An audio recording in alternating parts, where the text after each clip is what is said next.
The year is 1997. Captain Charles Moore is sailing home from his sailing race. He sails into this general area of the Pacific Ocean. You know what he sees? Trash. Garbage. Lots of it. An island of rubbish. Have you ever thought about what happens to a piece of litter once it's littered? Once you throw some rubbish on the ground, it'll be tossed about a bit by the wind, and then when it rains next, it'll be carried into the storm drains. Most storm drains don't have any filtration system or anything. They just go straight to the ocean. So that piece of rubbish will go straight to the ocean. Once it's in the ocean, it'll be tossed around a bit by the waves and small currents, and then it'll be subject to larger ocean currents. This is a map of all the major ocean currents in the world. As you can see, they like to swirl. So the rubbish will collect in these swirls, which are called gyres.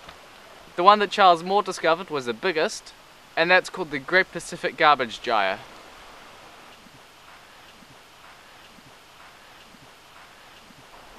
These images don't do it justice.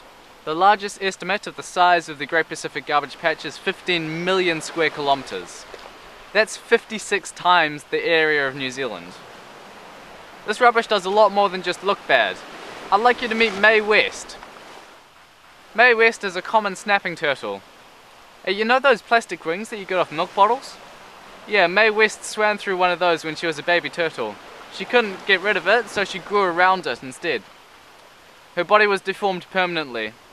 The plastic ring was removed when she was first discovered, but she'll never recover, not even after 7 years. Let's take a trip to Midway Atoll to have a look at another effect that this plastic has on wildlife. Midway Atoll is an island right in the centre of the Great Pacific Garbage Patch, and it's home to massive albatross colonies. As you can imagine, before there was the Great Pacific Garbage Patch, the Great Pacific Gyre would have collected millions of fish, which would have provided massive hunting grounds for these albatrosses. What happens today, however, is somewhat different. The albatross parents fly out over the Great Pacific Garbage Patch and they hunt for what they think is food. They then fly back to their nests and regurgitate what they think is food to their chicks. Of course it's not food, it's garbage. So the chicks die because they can't digest the rubbish. And it's not just 1 or 2 chicks either. Millions of albatross chicks are dying every year because of plastic in their stomachs.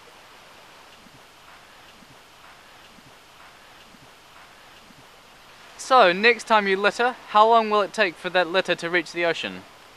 Once it's in the ocean, how long will it take to become part of the Great Pacific Garbage Patch? How long will it take to kill the next albatross chick? A day? 2 weeks? 2 years? I don't know. But it's not going to happen, is it? Because you're not going to litter again, are you?